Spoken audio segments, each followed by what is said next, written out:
السلام علیکم ورحمۃ اللہ وبرکاتہ، نحمدہ ونصلی علی رسولہ الکریم، اما بعد فاعوذ باللہ من الشیطان الرجیم، بسم اللہ الرحمن الرحیم، رب اشرح لی صدری ویسر لی امری واحلل عقدۃ من لسانی یفقہوا قولی۔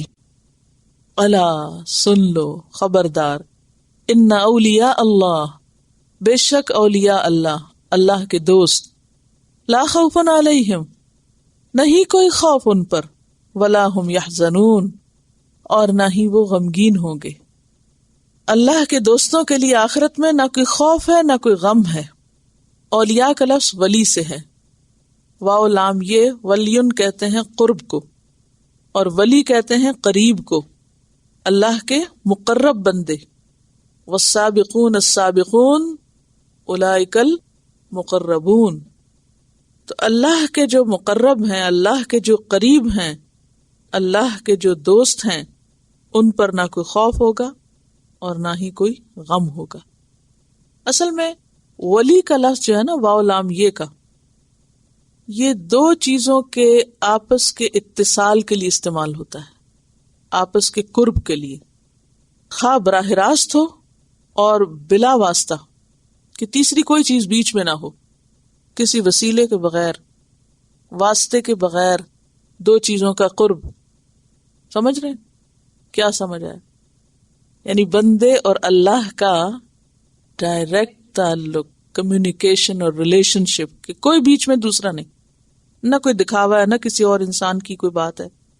اور پھر عام روزمرہ زندگی میں بھی کسی انسان کے ساتھ ایسے تعلق کے لیے بھی یہ لفظ استعمال ہوتا ہے، ولی بمعنی دوست، حمایتی، مددگار کے، کہ جس کی بنیاد خواہ دین پر ہو، اعتقاد پر ہو، یا دنیا کی کسی وجہ سے ہو، خواہ وہ حلف پر ہو، جیسے اہل عرب حلیف بنتے تھے، موالی جن کو کہتے تھے، قسم کھا کے دوستی کرتے تھے، یا ایک دوسرے کے مددگار ہوتے تھے۔ تو اس لیے ولی کا لفظ دنیاوی معنوں میں بھی استعمال ہوتا ہے اور دینی معنوں میں بھی۔ دینی دوستی کے لیے بھی ولی کا لفظ استعمال ہوتا ہے۔ اللہ کے بندے جو اولیاء ہیں ان کی آپس کی دوستی کے لیے بھی، اور پھر اولیاء کی نسبت اللہ کی طرف ہو تو اللہ سے تعلق اور دوستی کے لیے بھی۔ اولیاء اللہ، اللہ کے دوست، لا خوف علیہم، ان کے لیے خوف نہیں ہوگا۔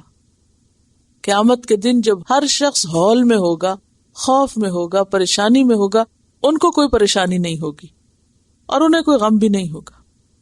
سورۃ الانبیاء 103 میں آتا ہے، لا يحزنهم الفزع الاکبر، نہ غمگین کرے گی ان کو وہ بڑی گھبراہٹ، وہ بڑا خوف ان کو غمگین نہ کرے گا۔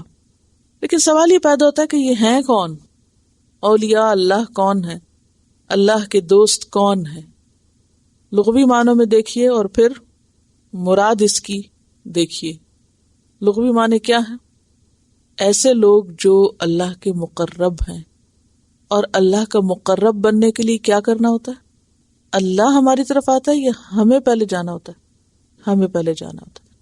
کیسے؟ اگر کوئی ایک ہاتھ آگے بڑھتا ہے تو وہ ایک باں آگے بڑھتا ہے، اور اگر کوئی چل کے اس کی طرف جاتا ہے تو وہ دوڑ کر اس کی طرف آتا ہے۔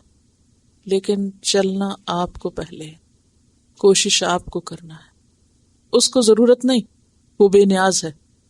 یا ایھا الناس انتم الفقراء واللہ هو الغنی الحمید، ضرورت ہماری ہے، اس لیے ہمیں آگے بڑھنا ہوگا۔ نبی صلی اللہ علیہ وسلم سے یہی سوال کیا گیا کہ اولیاء اللہ کون ہوتے ہیں؟ آپ نے فرمایا، وہ لوگ جن کے دیدار سے خدا یاد آ جائے۔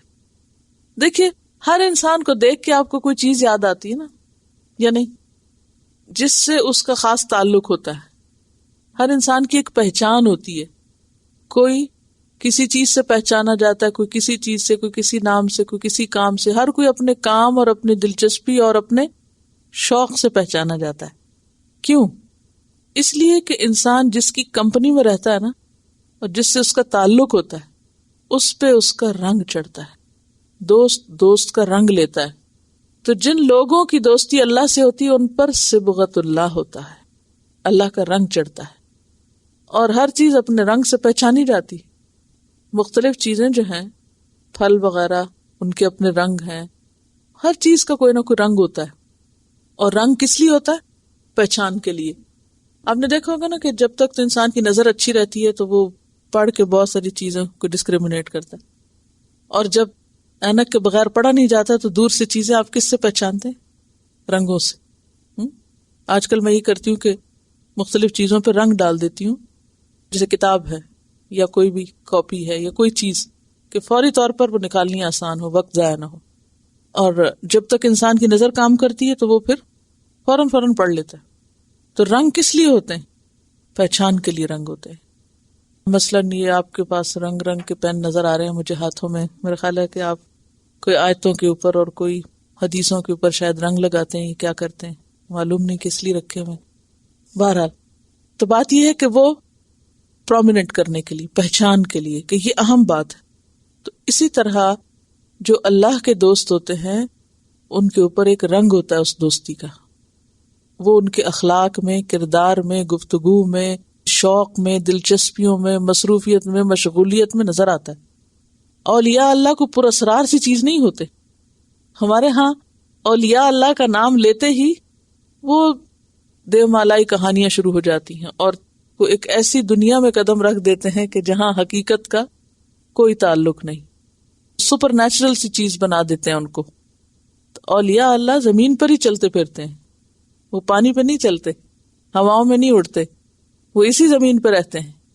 یہ کہاں سے پتہ چلے گا کہ یہیں رہتے ہیں؟ اس لیے کہ اگلی آیت وضاحت کر رہی ہے کہ یہ کون ہوتے ہیں. الذین آمنوا، یہ ایمان والے ہوتے ہیں، وکانوا یتقون، اور وہ ڈرنے والے ہوتے ہیں، تقوی والے ہوتے ہیں. یہ ہے اولیاء اللہ کی پہچان، کہ وہ کسی خاص ظاہری لباس میں نہیں ہوتے، وہ دل کی کیفیات سے پہچانے جاتے ہیں، جن کے اندر تقوی ہوتا ہے، جن کے اندر خدا کا خوف ہوتا ہے، جن کے اندر اللہ کی محبت ہوتی ہے. ایسے لوگوں کے لیے کوئی غم اور دکھ نہیں قیامت کو. لہم البشری فی الحیات الدنیا، ان کے لیے دنیا کی زندگی میں بھی خوشخبری ہے، بشرا ہے. بشرا کا لفظ بشر سے ہے، بشر کہتے ہیں انسان کو، اور بشرا انسان کی جو سکن ہوتی ہے اس کے لیے بھی استعمال ہوتا ہے. ایسی خوشی جس کا اثر انسان کے چہرے پہ، سکن پہ آ جائے، یعنی دل میں پایا جانے والا ایسا سرور، ایسی خوشی کہ جو چہروں پر آ جائے، یعنی وہ سکون اور اطمینان ان کے چہروں پہ آ جاتا ہے، ان کے انداز میں جھلکنے لگتا ہے. لہم البشرا. آپ صلی اللہ علیہ وسلم سے اس کے بارے میں بھی سوال کیا گیا کہ یہ بشرا کیا ہے، تو آپ نے بتایا کہ سچے خواب. سچا خواب ویسے تو کسی کو بھی آ سکتا ہے، لیکن اگر کوئی شخص نیک ہو اور پھر خواب کے ذریعے اس کو کوئی اچھی خوشخبری ملے تو یہ بھی اس کے اللہ کے دوست ہونے کی علامت ہے. اور اسی طرح موت کے وقت جو فرشتے اس کے پاس سلام کر کے، خوشبو لے کر، اچھا کفن لے کر آئیں گے، اچھی خبر لے کر آئیں گے، تو یہ بھی اس سے مراد ہے. لہم البشری فی الحیات الدنیا. آخرت میں تو خوشخبریاں ہیں، لیکن اس سے پہلے دنیا میں بھی ان کو ملنے لگتی ہیں، دنیا میں بھی خوشخبری ملنے لگتی. اور دنیا میں خوشخبری کیا ہے؟ نیک نامی. نیک نامی کا مطلب کیا ہے؟ کہ نیکی میں نام پیدا کرتے ہیں. اور موت کے وقت وفی الآخرہ، آخرت کی منزل موت سے شروع ہوتی ہے، تو موت کے وقت کیا خوشخبری؟ حضرت عائشہ رضی اللہ تعالی عنہا سے ایک حدیث روایت ہے کہ آپ نے فرمایا کہ جو بندہ اللہ کی ملاقات کا شوق رکھتا ہے اللہ تعالیٰ بھی اس سے ملنا چاہتا ہے، اور جو اللہ سے نہیں ملنا چاہتا اللہ تعالیٰ بھی اس سے نہیں ملنا چاہتا. تو حضرت عائشہ کہنے لگی کہ ہم میں سے کوئی بھی مرنا نہیں چاہتا، یعنی ملاقات تو مر کے ہی ہوگی نا موت سے، یعنی ہر ایک موت کو ناپسند کرتا ہے. تو آپ نے فرمایا یہ نہیں اس کا مطلب. اس کا مطلب یہ ہے کہ موت کے وقت جب فرشتے آتے ہیں اور وہ اس بندے کو اللہ کی خوشی اور رحمت کی خبر دیتے ہیں، خوشخبری دیتے ہیں، تو اس کا شوق بڑھ جاتا ہے کہ میں جلدی اللہ سے ملاقات کروں. اب وہ کون سا دن ہوگا کہ میں اللہ سے ملوں گا. اور موت کے وقت جس کو آ کر سزا کی اور اللہ کی ناراضگی کی خبر دی جاتی ہے تو وہ ڈر جاتا ہے بندہ، اور وہ کہتا ہے کہ میں اب اللہ سے نہیں ملنا چاہتا. جیسے کوئی بھی مجرم جس کا جرم کیا ہوتا ہے اس کے سامنے نہیں جا سکتا، تو اسی طرح اچھے لوگ، اچھے کام کرنے والے جب موت کے وقت خوشخبری پاتے ہیں کہ اللہ راضی ہو گیا ان سے، کہاں آتا ہے قرآن پاک میں؟ صحابہ کرام کے بارے میں آتا رضی اللہ عنہم ورضوا عنہ، اور اسی طرح یا ایتھا النفس المطمئنۃ ارجعی الی ربک راضیۃ مرضیہ، اے نفس مطمئنہ اپنے رب کی طرف واپس چلو، اس حال میں کہ تم رب سے راضی ہو، رب تم سے راضی ہے، کہ وہ اللہ کے فیصلوں پہ راضی ہوتا ہے بندہ. اور یہ حوصلہ جب آتا ہے جب انسان اللہ کے فیصلوں کی حکمت جاننے لگتا ہے. تو لہم البشریٰ فی الحیات الدنیا وفی الآخرہ، ان کے لیے دنیا میں بھی خوشخبریاں ہیں اور آخرت میں بھی. اور آخرت کی خوشخبریوں میں وہ آیات آپ پڑھ چکے ہیں. یبشرہم ربہم برحمت منہ ورضوان وجنات لہم فیہا نعیم مقیم. کہاں پڑھا تھا یہ؟ سورۃ توبہ میں آیت 21. اسی طرح سورۃ النحل میں آتا ہے الذین تتوفاہم الملائکۃ طیبین یقولون سلام علیکم. اسی طرح سورۃ الواقعہ میں بھی آتا ہے. سورۃ فصلت میں آتا ہے ان الذین قالوا ربنا اللہ ثم استقاموا تتنزل علیہم الملائکۃ الا تخافوا ولا تحزنوا وابشروا بالجنۃ التی کنتم توعدون نحن اولیاؤکم فی الحیاۃ الدنیا وفی الآخرہ ولکم فیہا ما تشتہی انفسکم ولکم فیہا ما تدعون نزلا من غفور الرحیم. پھر فرمایا لا تبدیل لکلمات اللہ، اللہ کے کلمات نہیں بدلیں گے، اللہ کے کلمات میں کوئی تبدیلی نہیں ہوگی. یہ اللہ کا سچا وعدہ ہے کہ جو اللہ کا دوست ہوگا اس کے لیے دنیا میں بھی خوشخبری ہے اور آخرت میں بھی. ذالک هو الفوز العظیم، یہ ہے دراصل بہت بڑی کامیابی. کامیابی اس کا نام ہے، بڑی کامیابی اس کو کہتے ہیں. آپ دیکھیں ہر شخص سکسیسفل لائف کے خواب دیکھتا ہے، لیکن اس کا کرائیٹیریا کیا بنایا ہوا ہے؟ مثلا سکسیسفل لائف ذرا لکھیے کس کو کہتے ہیں؟ اچھی جاب، اچھا گھر، اولاد، اچھی زبردست ماڈل کی گاڑی، اور دنیا میں نیک نامی وغیرہ وغیرہ. یہ مین میڈ، سیلف میڈ، انسانوں کے بنائے ہوئے معیار ہیں. یہاں ان میں سے ایک بات بھی نہیں لکھی ہوئی کہ جس کو کامیابی کہا جاتا ہے. ہمارے نزدیک یعنی دنیاوی نقطہ نظر سے جس کے پاس اس لسٹ میں سے کوئی ایک چیز نہیں ہے، یعنی فوز العظیم جس کو آپ کہیں گے، اس میں یہ سارے عنصر پورے ہونے چاہیے. اچھی ایجوکیشن، اچھی جاب، یعنی ایجوکیشن کے بعد پھر شادی، پھر بچے، پھر گھر، گاڑی، اور اسی طرح کی کچھ اور لگژریز. تو ایسا شخص کیا ہے؟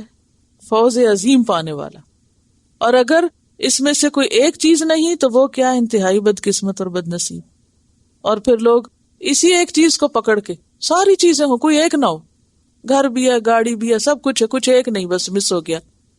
پھر خود بھی سیلف پٹی کا شکار ہوتے ہیں، لوگ بھی ہائے ہائے مچاتے ہیں، اور پھر رونا دھونا کہیں ختم نہیں ہوتا. ساری نعمتوں کی ناقدری اور ناشکری. اگر سب کچھ ہے اور صرف ایک بچے نہیں ہے مثلا، تو کہتے ہیں ہائے بیچارہ کیا بدقسمت ہے. یعنی کوئی ایک کمی ہو جائے تو وہ فوز العظیم کا گراف گر جاتا ہے بندوں کا بنایا ہوا. لیکن اللہ کے ہاں یہ ساری بھی نہ ہو تب بھی انسان کامیاب ہے اگر آخرت اچھی ہے اس کی اور وہ اللہ کا دوست ہے. اس کے لیے دنیا بھی پرسکون ہو جاتی ہے خواہ اس سے سب کچھ چھن جائے. رات میری بھائی سے بات ہو رہی تھی تو وہ ابھی واپس آئے ہیں وہاں سے پاکستان. یہ جو ریلیف کا کام ہو رہا تھا تو وہ یہاں سے آف لے کے کچھ دن کے لیے گئے تھے. تو بتا رہے تھے کہ میں اتنی جگہوں پہ وہاں پھرا ہوں اور جو بھی انہوں نے ٹریٹمنٹ وغیرہ مختلف پیشنٹس کی. کہتے ہیں سارے سفر میں مجھے صرف ایک شخص، واحد صرف ایک شخص ایسا ملا جس کا مظفر آباد میں گھر تھا، اور گھر، گاڑی، سب کچھ، دنیا کی ہر نعمت، اچھی جاب، بچے وغیرہ سب.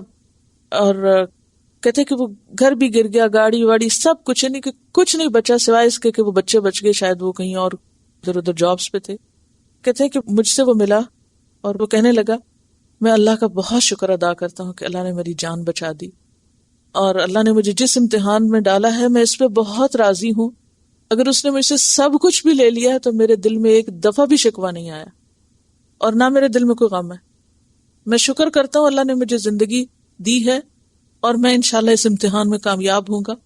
اور کہتے ہیں کہ اتنا سکون تھا اس کے چہرے پر اور اتنی خوشی، کہتے کہ اتنے انسانوں سے ملنے میں صرف ایک بندہ ایسی بات کرتا ہوا دکھائی دیا جو اتنا ہوپ فل اور اتنا پرسکون کہ میرے ہاتھ پاؤں تو باقی ہیں، میں پھر کام کر سکتا ہوں، پھر محنت کر سکتا ہوں، گھر باقی رہیں، چیزیں باقی رہیں، جو اکثر لوگوں کے ساتھ ہوتا ہے، ہر چیز ہوتی ہے وہ چلے جاتے ہیں۔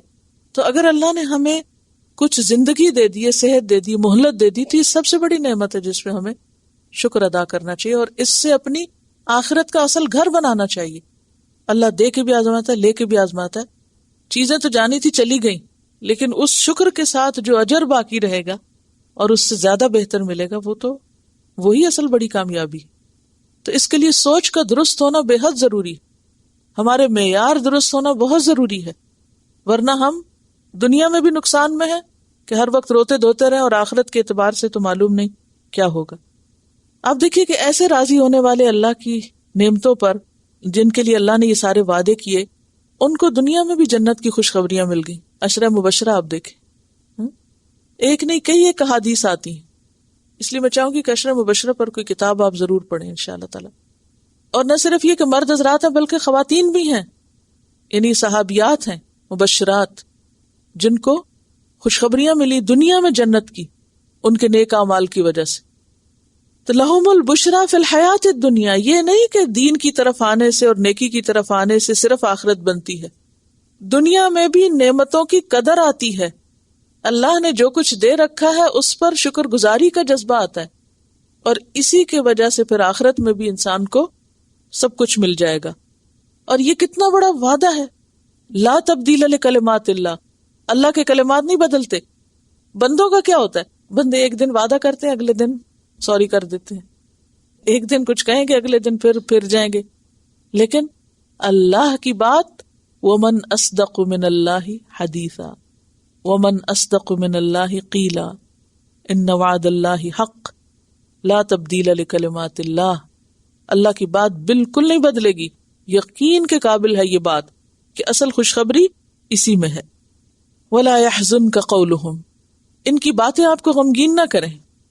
آپ دیکھیں کہ دنیا میں انسان کو یہ سب کچھ ملنے کے باوجود، یہ اصل میں خطاب ہے نبی صلی اللہ علیہ وسلم سے کہ آپ کو نبوت ملی، بہت بڑا مقام ملا، اور ظاہر ہے کہ اس کے بعد اللہ کا کلام آپ پہ نازل ہوتا اور دل کی جو خوشی اور کیفیت تھی اور اطمینان، وہ سب کچھ آپ کو نصیب تھا جو اولیاء اللہ کو نصیب ہوتا ہے۔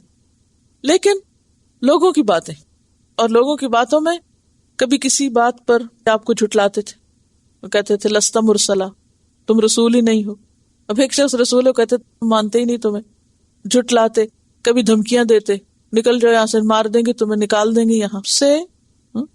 کبھی مذاق اڑاتے، کبھی آپ کے ساتھیوں کے ساتھ زیادتیاں کرتے، یعنی مکی صورت ہے یہ، جو کچھ مکہ میں ہوتا ہے سب کو ذہن میں لے آئیے۔ اللہ سبحانہ وتعالیٰ فرماتے ہیں لا يحزنک قولہم، ان کی باتیں تمہیں بالکل غمگین نہ کریں۔ لوگوں کا تو کام ہی یہی ہوتا ہے۔ آپ دیکھیں نا، بعض اوقات آپ کو اپنے گھر میں ہر چیز میں میسر ہوتی ہے، کیا دکھ دیتا ہے؟ لوگوں کی باتیں۔ لہٰذا پھر آپ لوگوں کو فیس نہیں کر سکتے، لوگوں سے ڈرتے ہیں کہ فلاں کیا کہے گا، فلاں کیا، کیونکہ لوگ چھوڑتے نہیں۔ لوگوں کی بھی مجھے سمجھ نہیں آتی کہ کیوں ان کی عقل کہیں چلی جاتی ہے کہ وہ بھی کسی ایسے موضوع پر بات نہیں کرتے کہ جس میں کسی نعمت یا پانے کا کوئی ذکر ہو۔ وہ جس کے پاس بھی بیٹھیں گے ایسی باتیں کریں گے کہ جس میں گویا کچھ ہے ہی نہیں زندگی میں، ہر ایک کی دکھتی رگ پہ ہی ہاتھ رکھیں گے، اس سے وہ موضوع چھیڑیں گے جس سے اس کا دل تڑپے۔ تو یہ ایک نیگیٹو سوچ جو ہے یہ ہمیشہ دوسروں کو پریشان کرتی ہے، جس کی اصلاح کی ضرورت ہے۔ تو یہاں پر کیا فرمایا، وَلَا يَحْزُنْكَ قَوْلُهُمْ، ان کی باتیں، یعنی یہ جو آپ کی تکذیب کرتے ہیں اور آپ کو جھٹلاتے ہیں اور مذاق اڑاتے ہیں اور مجنون کہتے ہیں اور ساحر کہتے ہیں اور شاعر کہتے ہیں، معلوم نہیں کیا کیا باتیں بناتے ہیں، یہ آپ کو بالکل غمگین نہ کریں، آپ ان کی پرواہ نہ کریں۔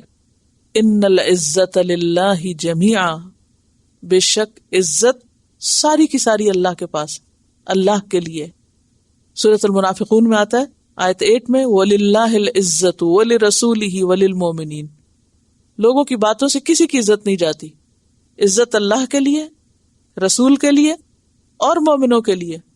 وَلَكِنَّ الْمُنَافِقِينَ لَا يَعْلَمُونَ، منافقوں کو نہیں پتہ چلتا عزت کا اصل مفہوم۔ عزت کس کو کہتے ہیں؟ عزت وہ چیز ہوتی ہے جس کی وجہ سے انسان کسی کے حملے یا کسی کے نقصان یا کسی بات کو اپنے سے ہٹا سکے یا دور کر سکے. یعنی بزرگی، اقبال، قدرت، غلبہ، یہ سب کچھ اللہ ہی کا ہے.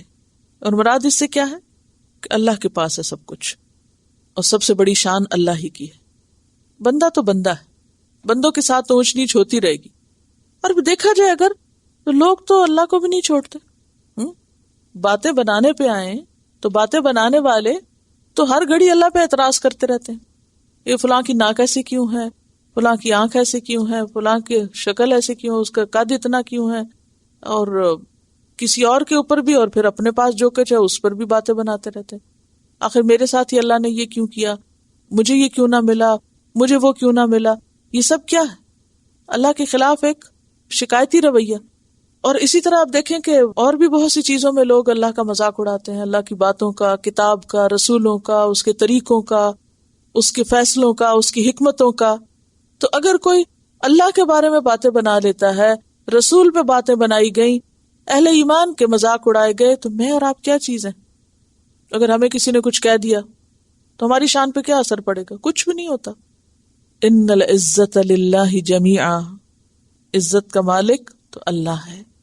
هو السمیع العلیم، وہ سننے والا ہے، جاننے والا ہے، ان کی باتیں سنتا ہے، ان کے حال جانتا ہے، ان کے افعال، ان کے عزائم سب اس کو پتا ہے. اور وہ جو ہے نا سبحان ربک رب العزت اما یصفون، تو رب العزت ہم بولتے نہیں عام زبانوں، تو اصل عزت رب کے لیے. الا ان للہ من فی السماوات ومن فی الارض، سنو بے شک اللہ کے لیے ہے جو کچھ آسمانوں میں ہے اور جو بھی زمین میں ہے. پھر اس کی ملکیت تامہ کا ذکر ہے. تامہ کس کو کہتے ہیں؟ تمام، ہر چیز اس کی. وما يتبع الذین يدعون من دون اللہ شرکاء، اور کس چیز کی پیروی کرتے ہیں وہ لوگ جو عبادت کرتے ہیں اللہ کے سوا شریکوں کی. یعنی وہ سوچیں تو صحیح کہ جب سب کچھ اللہ کا ہے تو یہ دوسرے شریکوں کی عبادت کیوں کر رہے ہیں؟ یدعون کا معنی یعبدون ہے، یعنی عبادت کر رہے ہیں، یہ پکار رہے ہیں، یہ دعائیں مانگ رہے ہیں اللہ کو چھوڑ کر. شرکا یعنی بت وغیرہ یا جس کو بھی شریک بنایا ہوا ہے. یعنی ہر چیز اللہ کے اختیار میں ہے اور یہ ان کے پاس جا رہے ہیں مانگنے جن کے پاس کوئی اختیار نہیں. ان یتبعون الا الظن، نہیں وہ پیروی کر رہے مگر ظن کی، گمان کی. وَإِنْهُمْ إِلَّا يَخْرُصُونَ، اور نہیں وہ مگر اندازوں سے کام لے رہے ہیں. خیر صاد، خرس کہتے ہیں پھلوں کا اندازہ کرنے کو، جو درختوں پہ لگے ہوتے ہیں نا. کھڑی فصل جب بکتی ہے نا تو اس کا بھاؤ کس بنیاد پہ لگتا ہے؟ اندازے پہ. تول تھوڑی سکتے ہیں، اب درختوں پہ پھل لٹکے ہوئے اور سب گنے بھی نہیں جا سکتے. کبھی دیکھا آرچڈ وغیرہ کوئی پھل والا پودا دیکھا ہے نا؟ اگر آپ اس پہ کھڑے ہو کے گننا شروع کریں کہ اس پہ کتنا پھل ہوگا، نہیں گنا جا سکتا. چلو ایک پودا کسی طرح گن ہی لے کسی حال میں، تو سارے باغ کو گننا بہت مشکل ہے. تو پھر وہ کیا کرتے ہیں؟ موٹا موٹا ایک درخت کو گنتے ہیں، اندازہ کرتے ہیں. اچھا آدھے کر لیا، آدھا 4 حصے کر لیے، اس کے ایک حصے کا اچھا اتنا، اس کا اندازہ اتنا، اور اتنے 100 درخت ہے تو ان کا اتنا ایسٹیمیٹ لگاتے ہیں. یہ جو ایسٹیمیٹ لگانا ہے اس کو خرس کہتے ہیں عربی میں. تو یخرسون کا معنی ہوتا ہے قیاس سے بات کرنا، محض ایسٹیمیٹ لگانا، صرف تکے لگانا. یعنی بس ان کا خیال ہے، اور خرس صحیح بھی ہو جاتا ہے اور غلط بھی ہوتا ہے. اور یہاں غلط خیال ہے، غلط کے معنوں میں آیا. وما يتبع الذین يدعون من دون اللہ شرکاء، اور جو بھی پیروی کر رہے ہیں یہ اللہ کو چھوڑ کے اور شریکوں کی. یہاں ما جو ہے نا دونوں معنوں میں استعمال ہوتا ہے، کیا کے معنوں میں بھی اور جو کے معنوں میں بھی. یعنی کیا ہے وہ چیز جس کی پیروی کر رہے ہیں یہ اللہ کو چھوڑ کے، جب ہر چیز اللہ کی ہے. اور دوسری طرف اور جو بھی یہ پیروی کر رہے ہیں پھر اللہ کو چھوڑ کے اوروں کی، وہ سب کیا ہیں؟ بے حقیقت چیزیں ہیں. ان یتبعون الا الظن، نہیں وہ پیروی کر رہے مگر گمان کی، اور نہیں وہ مگر اندازے سے باتیں کر رہے ہیں، بس تکے لڑا رہے ہیں کہ فلاں دولت کی دیوی ہے اور فلاں رزق کی ہے اور فلاں اولاد کی ہے.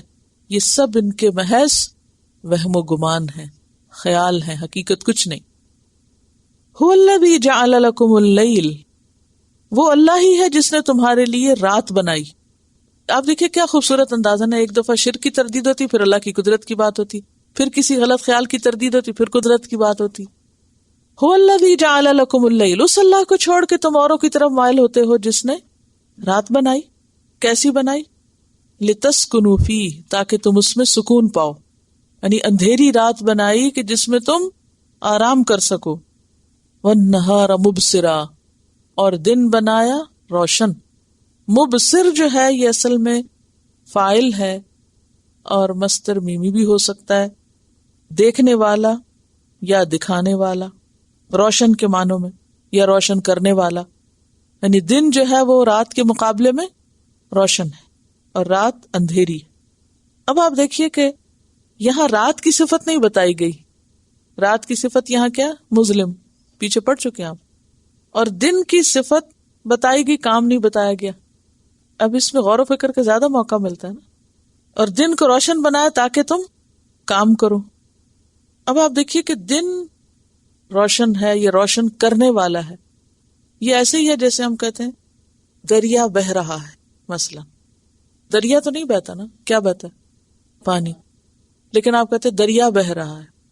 اسی طرح دن روشن کر رہا ہے، حالانکہ دن خود روشن ہے، کر نہیں رہا کیونکہ سورج کی وجہ سے دن بنتا ہے. تو یہ زبان کے اسلوب ہیں.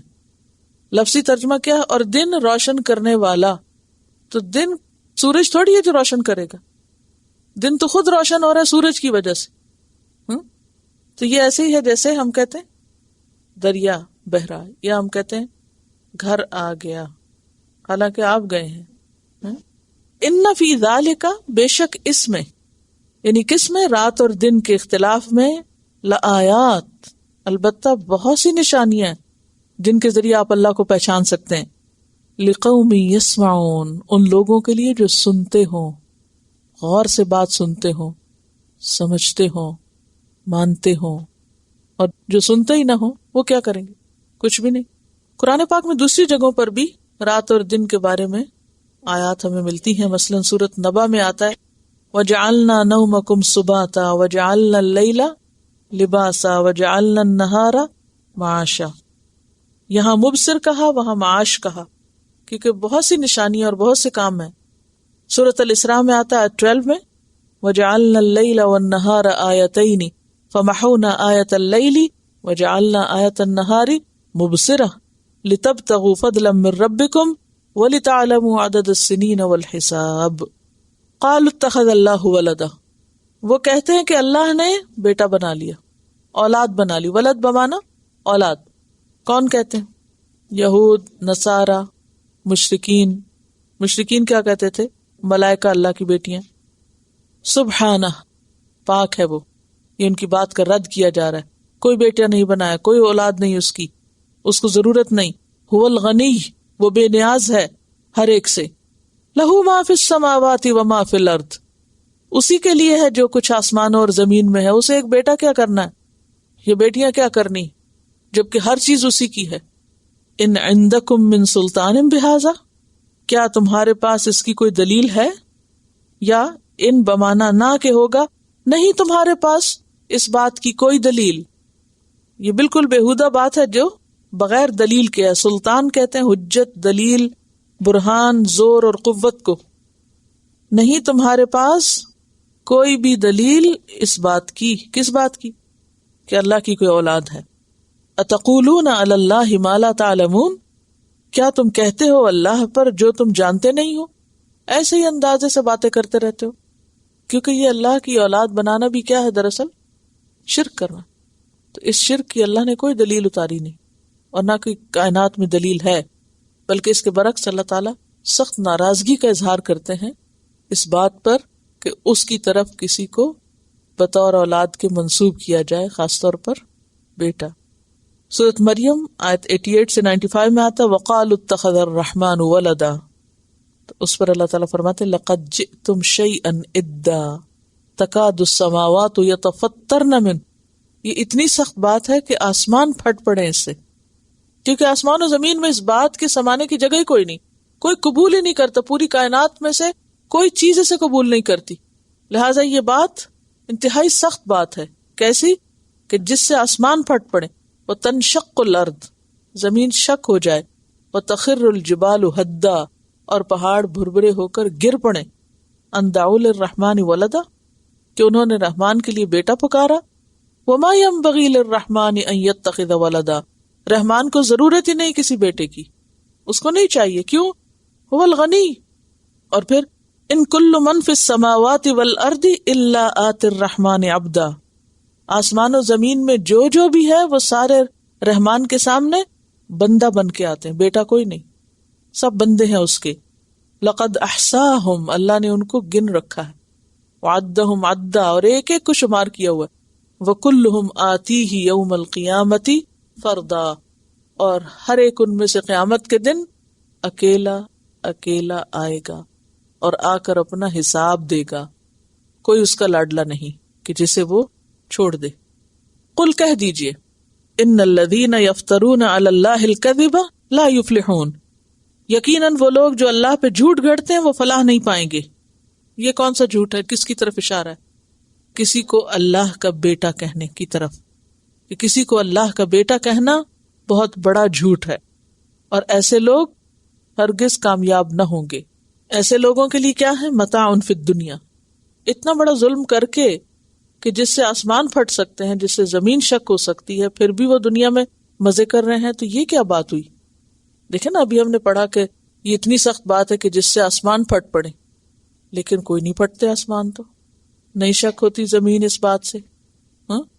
کیونکہ اللہ نے دنیا میں ہر ایک کو، چاہے وہ غلط بات ہی کیوں نہ کرے، اتنی سخت بات کیوں نہ کرے کہ جس سے آسمان پھٹ پڑے، پھر بھی اس کا تحمل ہے، تھامے ہوئے ہے ہر چیز کو، اور مہلت دے رہا ہے سب کو جینے کی، کیونکہ دنیا اللہ کے نزدیک کوئی حیثیت نہیں رکھتی۔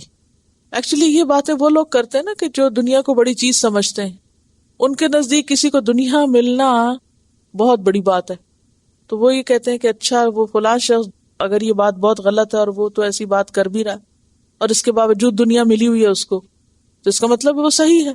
کسی کے صحیح اور غلط ہونے کا پیمانہ کیا ہے لوگوں کے پاس؟ اگر وہ دنیاوی اعتبار سے دنیا کے معیار پہ پورا اترا ہے کامیابی میں، تو پھر تو اس میں کوئی عیب ہے ہی نہیں۔ ان سب لوگوں کی غلط فہمی دور کی جا رہی ہے کہ ان کو جو کچھ ملا ہے وہ کیا ہے؟ دراصل متاع فی الدنیا، یہ دنیا کا متاع ہے، حقیر سامان۔ ثم الینا مرجعہم، پھر ہماری طرف ان سب کو واپس لوٹنا ہے مرنے کے بعد۔ ثم نذیقہم العذاب الشدید، پھر ہم ان کو چکھائیں گے عذاب شدید۔ کیوں؟ بما کانوا یکفرون، بوجہ اس کے جو وہ کفر کرتے ہیں، ان کے کفر کی وجہ سے ان کو سخت عذاب کا سامنا کرنا ہوگا۔ کفر کس کو کہتے ہیں؟ انکار کو۔ تو کس چیز کا انکار؟ حق کا انکار۔ وَاتْلُ عَلَيْهِمْ نَبَأَ نوح، اور پڑھ سنائیے ان پر خبر نوح علیہ السلام کی۔ نبأ کون سی خبر؟ اہم خبر، اہم واقعہ ہے نوح علیہ السلام کا۔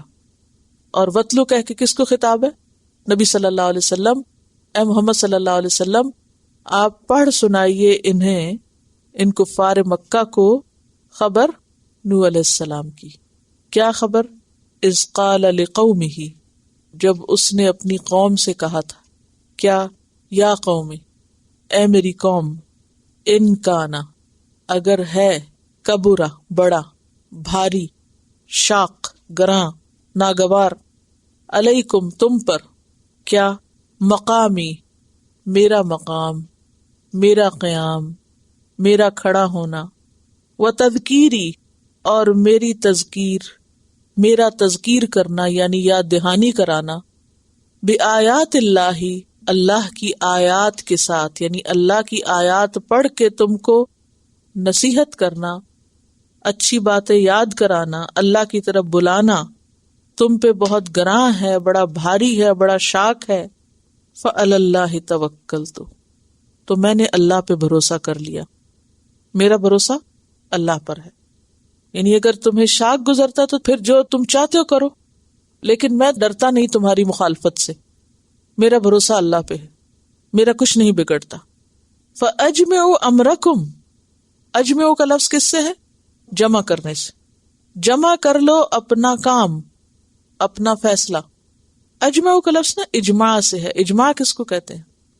کسی رائے پہ لوگوں کو متفق کرنے کے لیے اکٹھا کرنا، ایک رائے ہونے کے لیے یا یک رائے ہونے کے لیے لوگوں کا جمع ہونا، اور اسی سے پھر اس کا معنی کیا گیا کسی کام کا پختہ ارادہ کرنا۔ اجمعوا امرکم، پکا فیصلہ کر لو، سب اکٹھے ہو جاؤ، مل کے فیصلہ کرو، تم بھی وشرکاءکم، اور تمہارے شریک بھی، کس بات کا؟ یعنی میرے خلاف جو بھی چال چلنی ہے۔ ثم پھر لا یکن امرکم، نہ ہو تمہارا فیصلہ میرے بارے میں، علیکم تم پر، غمتن چھپا ہوا، مبہم مشتبہ، دشوار، پوشیدہ، تاریک۔ غمہ کا لفظ غیم سے ہے، غیم اور غمام کس کو کہتے ہیں؟ بادل کو۔ تو غمام کیوں ہوتا ہے؟ وَظَلَّلْنَا عَلَيْكُمُ الْغَمَامَ، کیونکہ سورج کو چھپا جاتے ہیں، اسی سے لفظ غم ہے۔ غم کیا کرتا ہے؟ دل پہ چھا جاتا ہے، ہر چیز بلا دیتا ہے، انسان کو اپنے اندر مشغول کر لیتا ہے۔ تو مراد کیا ہے؟ تم سب میرے خلاف جمع ہو جاؤ، اور جو تم نے فیصلہ کرنا ہے اس کو اچھی طرح سوچ سمجھ کے کرو، فیصلے کا کوئی کارنر، کوئی حصہ، کوئی پہلو تشنا نہ ہو۔ ثم اقضوا الیہ، پھر اس فیصلے کو میرے خلاف نافذ بھی کر لو، میرا قصہ چکا دو۔ ولا تنظرون، اور مجھے مہلت نہ دو، کوئی انتظار نہ کرو۔ یہ بات کون کر سکتا ہے؟ جس کو اپنے کام کی سچائی پر پورا یقین ہو، اور پیغمبر کے لیے یہ یقین بہت ضروری ہے، اور پھر جو بھی اللہ کی طرف بلائے، اللہ کی طرف بلانے والے کے پاس اس طرح کا یقین بے حد ضروری ہے۔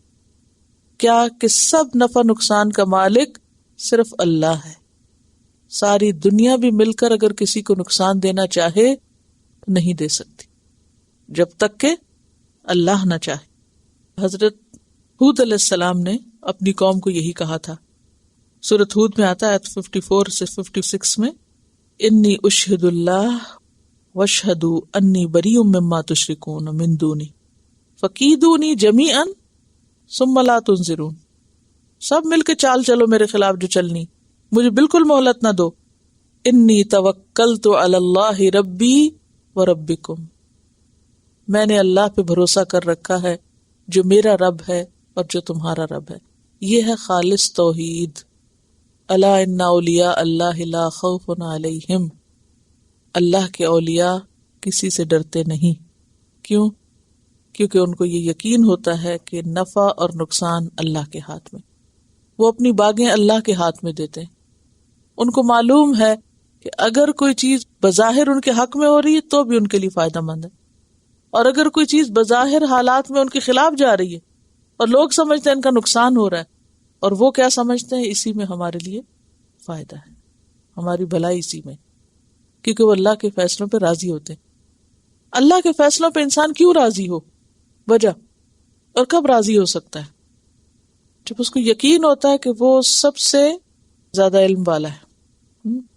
دیکھیے کہ اکثر ہم لوگ قضاء و قدر کے معاملے میں شکوے کرتے ہیں، یعنی اس صورت کا موضوع جو ہے اہم قضاء و قدر ہے، یہ کیوں ہو گیا، یہ نہیں ہونا چاہیے تھا، اس نے نقصان کیوں دے دیا، وہ بات میری مرضی کے مطابق کیوں نہیں ہوئی، میرا یہ کام کیوں نہیں ہوا مثلاً، اور اس کے پھر اسباب مختلف لوگوں کو بناتے اور بتاتے رہتے ہیں۔ کتنی بھی ناگوار چیزیں جو زندگی میں آتی ہیں، ان سب چیزوں میں ہم وقتی طور پہ کیا سمجھتے ہیں کہ شاید ہمارے ساتھ بڑا ظلم ہوا، بڑی زیادتی ہوگی، حالانکہ ایسا نہیں ہوتا۔ اگر ہمیں یہ یاد رہے کہ ہر چیز اللہ کے اذن سے ہوتی ہے، کسی انسان کے بس میں کچھ نہیں، اللہ ہی کے اذن سے ہوتا ہے۔ کل لن یصیبنا الا ما کتب اللہ لنا هو مولانا هل تربصون بنا الا احدى الحسنیین۔ مومن اپنے لیے ہر حالت کو کیا سمجھتا ہے؟ حسنیین، بھلائی سمجھتا ہے کہ اللہ اس پہ ظلم نہیں کر رہا۔ دیکھیے زندگی میں کتنی چیز ہوتی ہے جن کی انسان تمنا کرتا ہے اور انسان کو نہیں ملتی، اور پھر انسان سیلف پٹی کا شکار ہوتا ہے کہ کیوں نہیں ہو رہا، بس جلدی یہ کام ہو جائے، اور یہ چیز باقی سب کو مل گئی، مجھے کیوں نہیں ملی۔ کوئی بھی چیز ہو سکتی، اور اس وقت انسان بے صبرا ہونے لگتا ہے، لیکن یہ بھول جاتا ہے کہ یہ اللہ کا فیصلہ، کوئی چیز اللہ کے اذن کے بغیر نہیں ہوتی نا۔ ہر چیز کا ایک وقت مقرر ہوتا ہے اور اس نے اسی وقت پہ ہونا ہے، اس سے پہلے آپ جو مرضی کر لیں نہیں ہو سکتی. اچھا پھر کیا چیز آپ کو صبر میں رکھے، اطمینان میں رکھے؟ اللہ پہ توکل، بھروسہ. وہ کیسے آئے؟ جب یہ یقین آئے کہ اللہ کا علم ہر چیز سے زیادہ ہے اور وہ اپنے بندوں پر ظلم کرنے والا نہیں، اور اگر کسی چیز کے آنے میں میری ذات تک تاخیر ہو گئی یا وہ مجھے نہیں ملی جو میں چاہتا ہوں تو اس میں ضرور میری کوئی بھلائی ہے. عسیٰ ان تکرہوا شیئا ویجعل اللہ فیہ خیرا کثیرا. ہو سکتا ہے ایک چیز تمہیں سخت ناپسند ہو اور اللہ نے اسی میں تمہاری بھلائی رکھی ہو. ہماری ماں ہمارے لیے کبھی برا نہیں چاہتی، کوئی ماں اپنے بچے کے لیے برا نہیں چاہتی، چاہے وہ بچوں کو برا ہی کیوں نہ لگے. اکثر بچوں کو برا ہی لگتا ہے. ہاں دیکھیں نا، آپ جو کچھ ان کو سمجھاتے ہیں وہ کیا سمجھتے ہیں، وہ کبھی بھی نہیں خوش ہوتے. لیکن بڑے ہو جاتے ہیں جب خود ماں باپ بن جاتے ہیں تو پھر قدر کرتے ہیں، پھر کہتے ہیں نہیں صحیح کرتے تھے، اگر آپ ہمیں نہ ڈانٹتے اور نہ پڑھاتے اور نہ سختی کرتے تو ہم بگڑ چکے ہوتے. تو اسی طرح باقی چیزوں میں بھی انسان کو بعض اوقات اللہ کے فیصلے نہیں سمجھ آتے، وہ جلد بازی کرتا ہے، لیکن اللہ کو پتا ہوتا ہے کہ کس کو کب کیا ملنا چاہیے. اور یہاں بھی پیغمبروں کے اندر یہ ساری کیفیات اعلیٰ ترین درجے میں ہوتی ہیں. کسی کا خوف نہیں، اللہ پہ بھروسہ اور توکل اور انتظار اور لوگوں کی باتوں کی پرواہ نہیں. تو یہاں پر نبی صلی اللہ علیہ وسلم کے دل کو تسلی دینے کے لیے، کیونکہ مکی صورت ہے اور مکہ کے بھی آخری دور میں تقریباً اتری ہوئی صورتوں میں سے ہے جب مخالفت اپنے زوروں پہ تھی، جسمانی اذیتیں بھی اور ہر لحاظ سے ستایا جا رہا تھا آپ کو اور آپ کے ساتھیوں کو. تو اس وقت ان صورتوں میں پچھلے پیغمبروں کے واقعات کا ذکر کر کے آپ کو تسلی دی گئی کہ آپ بالکل فکر نہیں کریں. نوح علیہ السلام کا کردار دیکھیں. اب دیکھیں کہ نوح علیہ السلام کا واقعہ کتنا طویل ہے، 950 سال کا کام ہے جس کو آپ ایک آیت میں پڑھ رہے ہیں. نبأ نوح کیا ہے؟ اذ قال لقومہ یا قوم ان کان کبر علیکم مقامی وتذکیری بآیات اللہ. تو پھر ٹھیک ہے، نہیں مانتے نہ مانو، اور جو کچھ میرے خلاف کرنا ہے کرو. فعلی اللہ توکلت، تمہاری چالوں اور سازشوں کے مقابلے میں میرے پاس ایک اور ہتھیار ہے، اور وہ کیا ہے؟ توکل علی اللہ. اور پھر آپ دیکھیں کتنے آرام سے ان کو کہتے ہیں فاجمعوا امرکم، جاؤ سارے مل کے جو سازش کرنی ہے کرو، جو پلاٹنگ کرنی، جو پلاننگ کرنی، کچھ بھی کرنا کرو، خود بھی جاؤ وشرکاءکم، اپنے شریک بھی لے جاؤ، اور پھر ایسا فیصلہ کرو جو تم سب کو اچھی طرح پتا ہو. ثم لا یکن امرکم علیکم غمہ، کوئی جھول نہ اس فیصلے میں، بڑا صاف واضح کلیئر کٹ ہو. اور پھر صرف فیصلہ ہی نہیں کرو، ثم اخضعوا الی، اس فیصلے پہ عمل بھی کر لو. اتنی جرت کس میں ہو سکتی ہے؟ جو واقعی یہ سوچتا ہو اور اس کا ایمان ہو کہ ہر نفع اور نقصان اللہ کے پاس، ہر چیز کا فیصلہ اس کے ہاتھ میں، صرف وہ کہہ سکتا ہے کہ کوئی میرا کچھ نہیں بگاڑ سکتا. ولا تنظرون، مجھے مہلت بھی نہ دو، جتنی جلدی کرنا چاہتے ہو کر لو. فإن تولیتم، لیکن اپنا بھی سوچ لینا، پھر اگر تم منہ موڑتے ہو اور میری تذکیر کو سمجھتے نہیں، فما سألتکم من اجر، میں نے تم سے کیا مانگا ہے؟ کچھ بھی اجر نہیں مانگا. میں تم سے کسی اجر کا مطالبہ نہیں کرتا، کیونکہ نبوت کا مقصد مال کمانا نہیں ہے، یا یہ کہ میں نے تم سے کچھ مال نہیں مانگا کہ جس کا بوجھ تم پہ پڑ گیا اور اب تم کہتے ہو کہ جلد اس سے جان چھوٹے کہ ہمارا بوجھ ہلکا ہو. میں نے تم سے کچھ نہیں مانگا. ان اجری الا علی اللہ، میرا اجر تو اللہ کے ذمہ ہے. کس کام کا اجر؟ تبلیغ کا اجر، مقامی و تذکیری بآیات اللہ کا اجر، اور اس ساری ایفرٹ کا صلہ اللہ کے پاس ہے. اس لیے کہ تم دے بھی کیا سکتے ہو؟ تم دے بھی نہیں سکتے، کیونکہ یہ اللہ کی نوکری ہے، یہ اللہ کے دین کی خدمت ہے، اور اللہ کے دین کی خدمت کا اصل صلہ بندے نہیں دے سکتے، وہ صرف اللہ ہی دے سکتا ہے. اس لیے ہر دین کے خادم کو صلے کی توقع اللہ ہی سے رکھنی چاہیے، اور اسی سے انسان کے اندر یقین اور ایمان اور اعتماد اور توکل پختہ ہوتا ہے. وَأُمِرْتُ أَنْ أَكُونَ مِنَ الْمُسْلِمِينَ، اور مجھے حکم دیا گیا ہے کہ میں مسلمانوں میں سے ہو جاؤں. یعنی تم مانو یا نہ مانو، میں اپنا کام کرتا رہوں گا، میرا ثواب اللہ کے پاس جمع ہوتا رہے گا، اور جو مجھے حکم ملا ہے میں وہی بن کے رہوں گا. من المسلمین. اور اگر دیکھا جائے تو تمام انبیاء کا دین اسلام تھا. مثلا ابراہیم علیہ السلام نے کیا کہا؟ اذ قال له ربه اسلم قال اسلمت لرب العالمین. ووصى بها ابراہیم بنیہ ویعقوب یا بنی ان اللہ اصطفى لکم الدین فلا تموتن الا وانتم مسلمون. یوسف علیہ السلام نے کیا کہا تھا جب سب کچھ مل گیا؟ فاطر السماوات والارض انت ولی فی الدنیا والآخرہ توفنی مسلما والحقنی بالصالحین. ملکہ سبا بلقیس جب مسلمان ہوئی تو کیا کہا؟ رب انی ظلمت نفسی واسلمت مع سلیمان للہ رب العالمین. تو سلیمان علیہ السلام کا بھی دین اسلام تھا. حواریوں نے کیا کہا عیسیٰ علیہ السلام سے؟ واشہد بأننا مسلمون. نبی صلی اللہ علیہ وسلم نے کیا کہا؟ قل ان صلاتی ونسکی ومحیای ومماتی للہ رب العالمین لا شریک لہ وبذالک امرت وانا اول المسلمین. سورۃ الحج میں آتا ہے هو سماکم المسلمین، اس نے تمہارا نام مسلم رکھا ہے، من قبل وفی ھذا لیکون الرسول علیکم شہیدا وتکونوا شہداء علی الناس وامرت ان اکون من المسلمین. لیکن آج افسوس یہ کہ مسلمان اس پہ راضی نہیں کہ اپنے آپ کو صرف مسلمان کہیں یا مسلمان کے نام سے پہچانے جائیں، حالانکہ ہمیں کیا حکم ملا؟ امرت ان اکون من المسلمین، مسلم بننے کا حکم ہے، فرما بردار بننے کا، اس رب کے آگے جھکنے کا جس کے آگے ساری کائنات جھکی ہوئی ہے، اور مکمل فرما بردار اور مسلم ہی ہوتا ہے جو اللہ پہ بھروسہ کرتا ہے.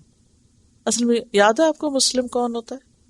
میں نے اس کا لغوی معنی بتایا تھا، وہ اونٹ جس کے ناک میں نکیل ہو اور اس کا مالک اس سے جدھر لے جانا چاہے وہ ادھر ہی چلی جائے.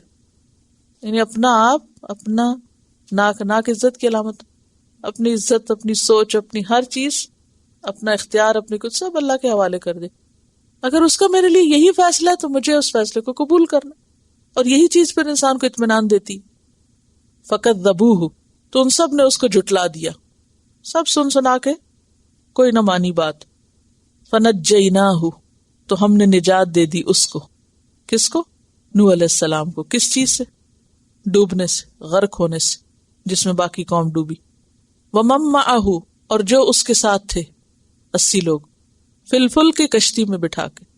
وَجَعَلْنَاهُمْ، اور بنا دیا ہم نے ان کو. کن کو؟ باقی رہنے والوں کو. کیا؟ خلائف، جانشین، قائم مقام. وَأَغْرَقْنَا، اور غرق کر دیا ہم نے. الَّذِينَ كَذَّبُوا بِآيَاتِنَا، ان لوگوں کو جنہوں نے ہماری آیات کو جھٹلا دیا تھا، پیغمبر کی کوئی بات نہ مانی تھی. وہ جو سارے اکٹھے ہو کے پیغمبر کے خلاف سازش کرنے والے تھے، یہ تھا ان کا انجام کہ سب کو طوفان نے آ کے ڈبو دیا. فانظر، تو دیکھو، کیف کان عاقبۃ المنذرین، کیا ہوا انجام ڈرائے جانے والوں کا. جنہیں ڈرانے کے لیے پیغمبر آیا اور وہ ڈراتے رہے، دیکھو پھر بالآخر ان کا انجام کیا ہوا، کیا نتیجہ نکلا. ثم بعثنا، پھر بھیجا ہم نے، اٹھایا ہم نے، من بعدہ، اس کے بعد. کس کے؟ نوح علیہ السلام کے بعد. رسولن، کئی رسول. کون کون سے؟ ابراہیم علیہ السلام، ہود علیہ السلام، شعیب علیہ السلام، لوط علیہ السلام، بہت سے پیغمبر. الی قومہم، طرف ان کی قوموں کے. ہر پیغمبر اپنی قوم کی طرف آئے. فجاؤہم بالبینات، پھر وہ لائے ان کے پاس کھلی کھلی نشانیاں، معجزات، دلائل.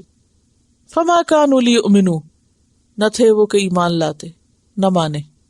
کیوں؟ بما کذبوا، اس وجہ سے کہ انہوں نے جھٹلا دیا تھا بھی اس کو، من قبل، اس سے پہلے.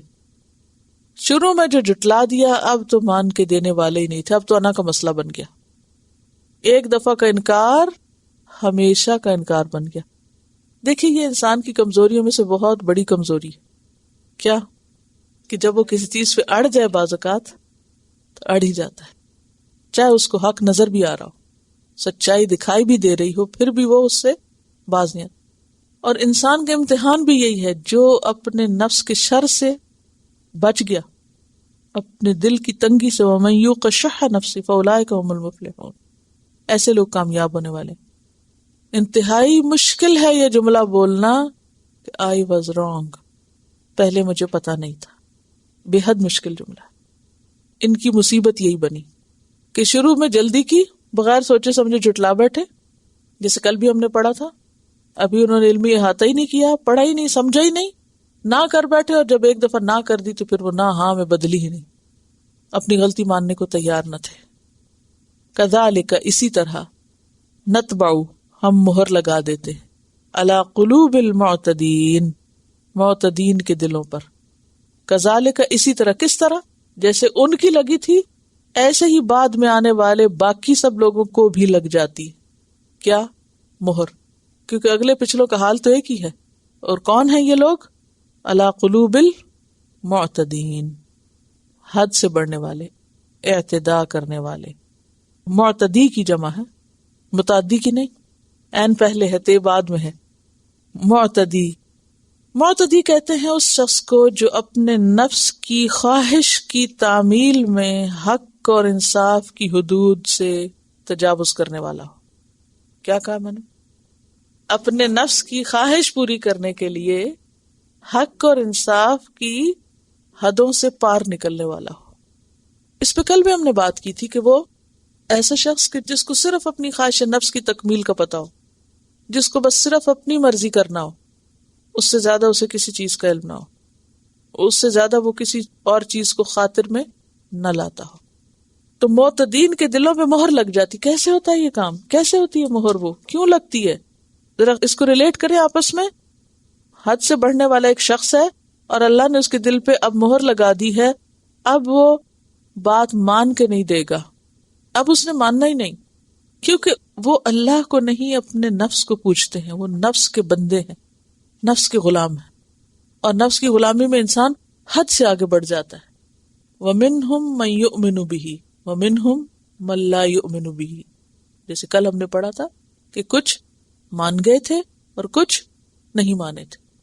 تو مانتا وہ ہے جو خود کو توڑے، کہا میں غلط ہوں، اس کو بات سمجھ میں آنے لگتی. اور جو اپنی غلطی نہ مانے وہ دوسرے کی سچائی کو کبھی بھی قبول نہیں کر سکتا، خواہ وہ روز روشن کی طرح ہی کیوں نہ ہو. وآخر دعوانا ان الحمد للہ رب العالمین. سبحانک اللہم وبحمدک نشہد ان لا الہ الا انت نستغفرک ونتوب الیک.